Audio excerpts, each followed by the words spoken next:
Bonjour, Général Chauvency, François Chauvency, général de brigade, expert en géostratégie. Bienvenue dans la matinale de Medi 1 TV une nouvelle fois. On va parler évidemment des derniers développements de cette guerre au Moyen-Orient, avec les propos de Donald Trump, surtout des propos menaçants, truffés d'insultes, ce qui est assez rare, de la part d'un chef d'État. Un ultimatum qui a été finalement repoussé de 24 heures. Alors, dans ces différentes déclarations, Donald Trump nous dit d'une part que... c'est une injonction avec les insultes qui vont avec pour rouvrir le détroit d'Ormuz. D'un autre côté, il dit qu'un accord pourrait peut-être être conclu à la fin des 24 heures supplémentaires fixées pour cet ultimatum. Et puis dans un autre entretien, il évoque encore une fois une intervention terrestre. Quelle est la lecture de ces différents propos ? La lecture est très embrouillée, c'est moins que l'on puisse dire, et je pense que n'importe quel analyste aujourd'hui se perd dans les différentes déclarations de Donald Trump. Le seul fait qu'on peut vraiment retenir, enfin deux. Le premier, c'est que les forces militaires américaines sont toujours déployées autour de l'Iran. Le deuxième fait, qui sans doute a incité à l'outrecuidance, oserais-je dire, de Donald Trump dans ses propos, c'est le succès de l'opération d'évacuation, de récupération du pilote ou du navigateur en Iran. Voilà, et ça, je pense, ça peut être renforcé son désir d'en découdre et de faire pression sur l'Iran. Remarquons quand même que l'Iran ne réagit pas positivement à ces démarches, mais enfin, quand on se fait insulter, c'est toujours très difficile de répondre favorablement à des demandes. Oui. Alors quand Donald Trump nous dit il y a toujours des discussions, un accord est possible d'ici à la fin des 24 heures supplémentaires, est-ce qu'il faut entendre ce que dit Donald Trump ou alors, voilà, c'est encore une fois une façon de dire dans 24 heures, on va passer à une étape supérieure dans cette guerre? Oui, tout à fait, mais j'aime bien rappeler un fait quand même, un autre fait qui est quand même dans le calendrier. Donald Trump peut employer les forces armées américaines dans une opération de guerre que pendant 60 jours, sans contrôle du Congrès américain. Or, l'attaque américaine a eu lieu le 28 février, ce qui fait qu'aux alentours du 28-29 avril, donc dans pas longtemps, le Congrès américain devra valider ou non l'opération américaine contre l'Iran. Donc, Donald Trump a une obligation de résultat d'ici en gros les moins de 3 semaines qui arrivent. Et donc, il continue à mettre la pression pour obtenir un résultat positif où il peut dire j'ai gagné et dire maintenant que j'ai gagné, je peux me retirer sans passer devant le Congrès, car il a eu un résultat qui pour lui serait une victoire. Voilà. Et de l'autre côté, que font les Iraniens? Les Iraniens, ils gagnent du temps. Ils savent aussi qu'il y a ces deadlines à moins de 3 semaines, et plus ils tiennent jusqu'au 28 avril, plus ils mettront Donald Trump en difficulté. Donc en fait, beaucoup plus que les opérations militaires et les menaces de Donald Trump, y compris les destructions de centrales électriques et autres infrastructures, c'est plutôt, à mon avis, cette deadline, je dirais, constitutionnelle américaine qui est finalement la clé de la réponse. Oui. Est-ce qu'on peut dire ce matin que c'est Donald Trump qui lui-même a un ultimatum qui pèse sur sa tête ? Ça se pourrait bien. J'irais bien dans votre sens parce qu'il n'est pas sûr d'avoir effectivement cette majorité au Congrès et parce que même des républicains, des congressmen de son camp ne sont pas d'accord avec cette guerre. Donc, il pourrait être mis en difficulté politiquement et donc il est obligé je dirais, de mettre la pression. Et puis, dernier point, quand on voit tout ce qu'il a dit depuis jour après jour, on peut effectivement se poser la question est-ce qu'il dort assez? Est-ce qu'il se rend bien compte de la réalité? Et ça, c'est une vraie question, je dirais, sur sa compétence, je dirais, à prendre des décisions politico-militaires. Oui. Alors, à propos de l'ultimatum, justement, le président américain avait d'abord fixé un premier ultimatum de 48 heures. Et puis finalement, ce premier ultimatum a été prolongé. Il devait expirer aujourd'hui, 6 avril. Et puis, hier, il a annoncé que ce serait encore prorogé de 24 heures. Est-ce que ça ne jette pas le discrédit sur ces ultimatums divers qu'il fixe comme ça à des autorités iraniennes qui, finalement, de l'autre côté, ne lâchent rien ? Oui, je suis assez d'accord avec ce que vous dites. Multiplier les ultimatums sans les appliquer, ça décrédibilise la parole politico-militaire parce qu'il y a effectivement l'orientation militaire derrière. Et je me mets un peu à la place des officiers d'état-major, des généraux qui l'entourent. ils doivent quand même se préoccuper de ce qu'ils doivent faire dans les jours qui viennent. Alors, ça ne les empêchera pas de planifier les opérations, mais d'un autre côté, en permanence, ils sont mis en porte-à-faux dans leurs opérations, dans leur objectif final par rapport aux propos politiques. Ou alors, une autre possibilité, c'est qu'ils laissent parler Donald Trump, qui continue à préparer la mission principale qu'on ne connaît pas aujourd'hui, et que Donald Trump, finalement, amuse, entre guillemets, la galerie internationale avec ses propos et dissimule finalement la préparation d'une vraie opération militaire, quelle qu'en soit la forme, du côté américain. Oui. Alors, sur justement le volet américain, c'est quand même assez intéressant parce qu'on entend beaucoup parler finalement des frappes israéliennes en Iran, et particulièrement sur Téhéran. Ça a été encore le cas cette nuit et très tôt ce matin, mais assez peu des opérations menées par l'armée américaine. Pourquoi, selon vous? Bah, je pense qu'il y a une volonté de ne pas mettre trop en avant, mais c'est vrai que là, je n'ai pas de réponse très claire. Pourquoi les Américains ne communiquent pas plus sur leurs opérations? On a un seul chiffre qui est sorti en gros il y a 2 jours, hein. Il y a eu quand même 12 500 frappes environ sur l'Iran de la part des Américains, ce qui n'est quand même pas négligeable. En 4 semaines, plus de 12 000 frappes prouvent quand même que les Américains ont frappé. Alors maintenant, il y a peu d'images, c'est vrai. Il y a aussi peu de pertes, reconnaissons-le, au-dessus de l'espace aérien iranien, du côté américain. Ça n'empêche pas qu'il y a eu des destructions, notamment en Arabie Saoudite, de matériel américain assez important, ce qui prouve que les Iraniens ont une capacité de riposte. Je dirais qu'il y a une certaine discrétion, je le reconnais, sur l'action américaine, et ça reviendrait peut-être à ce que j'ai dit précédemment. On donne l'impression qu'il ne se passe pas grand-chose, et pendant ce temps, les forces américaines se mettent en place pour une opération indéterminée. Vous avez évoqué tout à l'heure les opérations terrestres. Vous avez eu une première opération terrestre qui est celle de la récupération de ce navigateur abattu en Iran. C'était une opération terrestre. N'oublions pas, il y a eu des combats. Donc c'était la première. Et que peut-être justement le fait qu'il y ait déjà eu cette intrusion quand même à 50 km d'Ispahan, ne l'oublions pas quand même, presque au cœur de l'Iran, ça peut inciter les Américains, que ce soit les forces militaires ou Donald Trump, à dire, bon maintenant on va y aller et on va peut-être lancer une vraie opération terrestre de plus grande ampleur. Oui, mais là, peut-être que ça décalerait l'issue du conflit au-delà de la validation du Congrès. Et c'est peut-être ça qui, peut-être, interroge Donald Trump. Donald Trump qui doit tenir quand même une conférence de presse aujourd'hui même. Peut-être qu'il en dira davantage sur ses intentions. On suivra ça, évidemment, sur Média TV. Vous l'avez évoqué tout à l'heure, François Chauvency, les généraux, et vous-même, en tant que général de brigade, les généraux ont peut-être du mal à suivre les propos politiques venus donc de la Maison-Blanche. Comment est-ce que, voilà, dans la tête d'un général, ça se passe à ce moment-là? Est-ce que c'est suivre le cap qui a été fixé dès le départ, ou alors c'est se poser des questions et s'interroger en permanence sur qu'est-ce qu'on va pouvoir faire et quel type de frappe on va pouvoir mener? Je crois que les missions qu'on ne nous a pas annoncées, qu'on ne nous a pas déclarées, existent. La mission est de faire tomber l'Iran. C'est-à-dire que l'Iran doit être battu. Une fois que vous dites ça au général chef d'état-major, il va gérer cela. Il va donner des ordres à ses généraux pour dire comment allons-nous faire pour faire tomber l'Iran et surtout son régime. Ou peut-être des opérations subsidiaires, une opération terrestre, ou bien peut-être essayer de faire un coup commando à tel point. Donc, pendant ce temps, les généraux subordonnés au général chef d'état-major bossent. Ils font leur planification, ils mettent les moyens, ils font les propositions. Et puis après, le chef d'état-major interarmé, en l'occurrence, il est là pour faire le tampon entre le politique et le militaire. Donc, il gagne du temps, il essaie de savoir exactement la pensée du chef politique pour dire, bon, Donald Trump, il va un peu dans cette direction-là, et il va donner un ordre à son état-major, à une partie de son état-major, de travailler sur telle hypothèse. Voilà. Donc je dirais que les généraux, c'est un peu partout pareil, hein. Il y a le grand chef, le grand général, le général chef d'état-major, qui fait le tampon.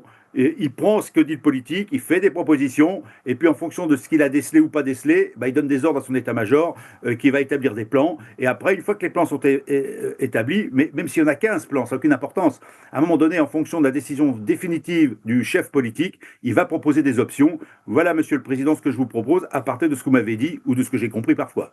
Oui. Et là, d'après vous, c'est une situation qui est, allez, simple ou très, très compliquée? Enfin, je ne pense pas que ça soit une solution compliquée, dès lors qu'on reste à des opérations limitées. Personne ne peut imaginer aujourd'hui qu'une force immense américaine aille en Iran. Ce n'est pas possible. D'abord, il y a moins de 50 000 soldats américains au Moyen-Orient aujourd'hui. Ce n'est pas 50 000 soldats américains qui ne sont pas que des combattants de terrain qui vont pouvoir mener ce type d'opération. Donc ensuite, ce sont les opérations limitées. Qu'est-ce qui peut être suffisamment efficace pour déstabiliser le régime iranien? Et on revient à ce qu'on a peut-être évoqué tout à l'heure, mais j'en suis pas sûr, l'île de Karg, par exemple, qui est un objectif raisonnable dans la mesure où 350 km de la péninsule arabique, la péninsule arabique, est atteignable par des forces américaines héliportées, éventuellement aérolarguées pour certaines. Donc il y a une possibilité. Et surtout, un gage très important en s'emparant d'une île de 24 km², ce qui est quand même pas grand-chose, et permettant l'exportation de 90% du pétrole iranien. Donc une prise de gage. Là, ça serait pour moi un objectif militaire qui a du sens, simplement parce que les forces américaines sont capables de le faire avec les unités qu'ils ont aujourd'hui. Détroit d'Ormuz, on en a beaucoup parlé. Je vois mal aujourd'hui comment le détroit d'Ormuz pourrait être sécurisé par les forces américaines. Et puis peut-être des îles secondaires, dont on voit peu l'intérêt stratégique. Voilà, vous voyez, on a des limites. Les militaires vont pouvoir se poser la question, qu'est-ce que je peux faire d'une manière raisonnable et pour gagner? N'oublions pas qu'engager des forces militaires, c'est pour avoir une victoire, même si elle n'est que localisée. Et la notion de victoire localisée, comme je l'exprime, permettra au pouvoir politique, en l'occurrence Donald Trump, de dire j'arrête de m'engager dans cette guerre, j'ai atteint mon objectif qui est celui-là maintenant, c'est pour ça qu'il n'en parle pas de ces objectifs. Ça, c'est mon objectif, je l'ai atteint, donc maintenant, on va pouvoir faire autre chose, et puis finalement, indirectement, dire aux Israéliens, vous vous débrouillez tout seul. On l'a déjà supposé jusqu'ici, mais est-ce qu'aujourd'hui, on peut affirmer que les forces iraniennes ont été sous-estimées? Oui, sans aucun doute, mais parce que c'est un pays quand même qui est assez fermé, avec un système sécuritaire très fort, et aussi se prépare à la guerre depuis 47 ans. Un pays qui se prépare à la guerre depuis 47 ans contre les États-Unis, n'oublions pas, hein, dès le départ, et contre Israël, a préparé son pays, son armée, ses moyens à faire la guerre. Donc, ça, c'est le premier point. Le deuxième point, comment se renseigner correctement? Alors, autant le Mossad et peut-être les services américains ont su identifier les leaders, je dirais, du régime iranien, avec le succès qu'on connaît, autant il y a forcément des lacunes dans le renseignement. Donc tout n'a pas pu être forcément correctement estimé. Quand on vous évoque au début de la guerre, enfin depuis fin février, 2500 missiles existants et environ, je ne sais plus, c'était 250 lanceurs, parce que la moitié aurait été détruite, et ben on se rend compte dans la réalité du combat qu'un certain nombre d'entre eux avaient été dissimulés, que des missiles avaient été construits en nombre supplémentaire, que certains missiles sont avec des portées qu'on ne connaissait pas. Je dirais que c'est la réalité de la guerre. Il ne faut pas se faire d'illusions. Aucune guerre n'a le renseignement complet avant qu'elle ne commence. On découvre dans la guerre ce que est capable de faire l'adversaire. Et les Iraniens ont montré effectivement qu'ils avaient des ressources qu'on n'avait pas soupçonnées et que les moyens peut-être américains, sinon israéliens, n'étaient pas suffisants pour réduire toute la résistance iranienne. Oui. Parlons, si vous le voulez bien, justement de l'action israélienne. Alors, elle vise bien entendu l'Iran, puisque c'est la coalition israélo-américaine qui est en train de frapper l'Iran depuis déjà 38 jours. Mais Israël, frappe aussi le voisin libanais, avec une force quand même qui est assez importante, pour ne pas dire très très importante.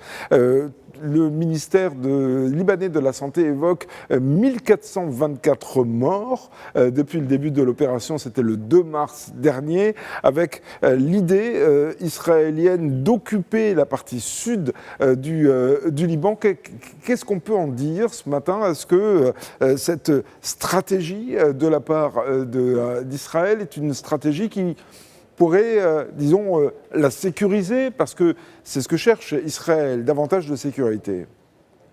Alors, je pense qu'il y a plusieurs phases. Moi, je suis très surpris de ces nombreuses frappes, je dirais, sur Beyrouth, qui touchent quand même des cibles qui ne sont pas que militaires. Il faut quand même le reconnaître, hein. Je veux bien croire que des membres du Hezbollah soient au milieu de la population civile, dans des appartements, oui. Mais il y a un moment, on peut quand même se poser la question de l'utilité de ces frappes qui paraissent quand même un peu indiscriminées. Maintenant, sur l'aspect, je dirais, Sud-Liban.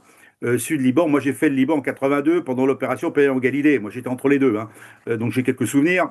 Je connais un peu la région, même si elle a dû beaucoup changer. Il est certain que, militairement parlant, géographiquement parlant, faire une bande de sécurité entre le Litanie et la frontière nord d'Israël est un objectif militaire concevable du côté israélien, même si c'est au détriment du Liban. Et que la solution que Israël a l'air de mettre en avant, c'est finalement de faire partir tous les habitants du sud Liban de cette zone-là pour mieux la contrôler. Et il faut bien reconnaître que depuis 1978, depuis qu'il y a la FINUL a été incapable de remplir les missions qu'on lui a données. La preuve en est, elle menace aujourd'hui de pouvoir peut-être riposter si elle était attaquée. Donc on voit bien que cet échec de la communauté internationale à instaurer une solution négociée et de paix a des conséquences à un moment donné, avec Netanyahou, qui est en guerre totale contre ses voisins, a décidé de finalement annexer ou d'occuper peut-être simplement, avant d'annexer, une partie du Liban au détriment du Liban. Et pour assurer sa sécurité. J'exprime le point de vue israélien, hein, je ne le valide pas, c'est un autre sujet. Maintenant, ce qu'on a entendu tout à l'heure, d'ailleurs avec le président du Liban, il y a un moment, il ne faut quand même pas oublier que le Liban est en guerre avec Israël depuis 1948. Et si on veut vraiment une paix qui dure, bah, il va bien falloir à un moment signer un traité de paix. Et puis, dernier point quand même, on est dans cette faiblesse de l'armée libanaise qui n'a pas été en mesure de désarmer le Hezbollah alors que c'était la mission qui lui avait été donnée. Voilà, donc on est avec une multitude de faiblesses face à un État aujourd'hui qui s'appelle Israël, qui n'hésite pas à frapper avec tous les moyens dont il dispose pour obtenir finalement, pour les 10-15 ans à venir, une paix imposée au Liban, en détruisant d'une part le Hezbollah autant que possible, et d'autre part en occupant une partie du territoire libanais. Oui. Alors vous qui connaissez bien la région, selon vous, alors au-delà des intentions d'occuper peut-être une partie, voire d'annexer plus tard une partie du Liban, qu'est-ce que vous pensez de l'action israélienne qui, vous l'avez vous-même évoqué, est extrêmement brutale? Est-ce que, selon vous, les capacités militaires israéliennes leur permettent effectivement d'avoir cette domination très très importante sur l'ensemble finalement de la région? Oui, Israël, c'est plus de 30 milliards par an d'euros ou de dollars consacrés à la défense, avec un soutien important américain qui fournit, même depuis Obama d'ailleurs, n'oublions pas depuis Trump, 3 milliards de dollars d'aide militaire. Sans oublier qu'en temps de guerre ou de crise, les Américains continuent d'approvisionner en plus les capacités israéliennes. Donc je dirais que moi, la limite que je verrais, ce n'est pas la volonté israélienne de mener cette guerre. La limite sera jusqu'à quand les Américains vont accepter d'aider Israël à faire la guerre. Alors on sait bien que Trump est très proche de Netanyahou. Tout à fait. Maintenant, on revient à cette question de la guerre contre l'Iran et de l'implication d'une décision du Congrès qui ne partage pas forcément, une partie de l'opinion américaine qui ne partage pas ce que fait Israël face au Liban ou à ses voisins. Donc là, la limite va peut-être être là. Et puis n'oublions pas le coût de cette guerre. Le coût de cette guerre est phénoménal. Quand on utilise un missile, les missiles en moyenne, c'est 3 millions de dollars. Donc quand vous perdez un avion, c'est 50 à 60 millions. Même parfois plus. Bon, là, les Israéliens n'en ont pas perdu, mais peu importe. Tout ceci a un coût. Et puis, vous avez un coût économique pour Israël, avec ses réservistes qui sont rappelés. N'oublions pas que ce n'est pas une armée professionnelle. Israël a une armée de conscrits, même s'ils sont des conscrits de 2 à 3 ans de service militaire. Et qu'aujourd'hui, les réservistes sont rappelés de leurs entreprises pour aller faire la guerre. Donc, à un moment donné, ça aura un impact sur le fonctionnement des entreprises et donc sur l'économie israélienne, avec tout ce qu'on peut imaginer. Donc les limites, à mon avis, elles sont là. Elles ne sont pas forcément militaires. Le Hezbollah ne sera pas réduit, ne sera pas éradiqué, parce qu'une idéologie, vous ne pouvez pas l'éradiquer. Il sera seulement fortement affaibli. Et à un moment donné, il faudra bien aussi que le Liban accepte quand même de faire le job jusqu'au bout. D'abord, retrouver sa totale souveraineté, mais ça ne passera que justement par la neutralisation du Hezbollah, qui devra se contenter d'être un parti politique et non pas une force armée au sein du Liban. En tout cas, c'est ce que souhaitent les autorités libanaises et elles le font évidemment savoir. Merci beaucoup François Chauvency, général de brigade, expert en géostratégie, d'avoir été ce matin en direct avec nous dans la matinale de Medi 1 TV. Excellente journée à vous.